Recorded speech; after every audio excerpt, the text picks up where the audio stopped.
ఇండస్ట్రీలో ఫ్లాపుల కారణంగా కన్ఫ్యూజన్లో పడుతున్న హీరోస్. అసలు వారు ఏం చేయబోతున్నారో ఎవరికీ క్లారిటీ లేదు. ఆ హీరోస్ ఎవరో ఇప్పుడు చూద్దాం. సినిమాకు గ్యాప్ తీసుకోవడం రామ్ పోతినేనికి అలవాట్లేని పని. హిట్ ఫ్లాపులతో సంబంధం లేకుండా వరుస ప్రాజెక్టులు అనౌన్స్ చేసే ఈ హీరో ఇప్పుడు స్లో అయ్యారు. ఇస్మార్ట్ శంకర్ తర్వాత ఈయనకు హిట్ లేదు. స్కంద డబుల్ ఇస్మార్ట్కి తోడు ఆంధ్రా కింగ్ తాలూకా కూడా అంచనాలు తప్పేసరికి నెక్స్ట్ ప్రాజెక్టు విషయంలో సస్పెన్స్ మెయింటైన్ చేస్తున్నారు. నితిన్ పరిస్థితి కూడా అలానే ఉంది. నెక్స్ట్ ఏం చేస్తున్నారనేది ఎవరికీ తెలియదు. ఐ ఫేమ్ అంజీతో ఒక సినిమా, విఐ ఆనంద్తో ఇంకొక సినిమా అంటున్నారు కానీ అఫీషియల్ అనౌన్స్మెంట్స్ లేవు. వరుస ఫ్లాపుల కారణంగా కొన్నాళ్లు బ్రేక్ తీసుకోక తప్పకపోవచ్చు. ఫంకీ తర్వాత విశ్వక్ సేన్ స్లో అయ్యారు. తన ఓన్ డైరెక్షన్లో కల్ట్ సినిమా చేస్తున్న బయట ప్రాజెక్ట్స్కి టైం తీసుకునేలా ఉన్నారు.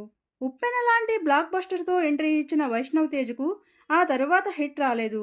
ఆదికేశవ్ వచ్చి 2 ఏళ్ళు అవుతున్నా మరో ప్రాజెక్ట్ సెట్ చేసుకోలేదు.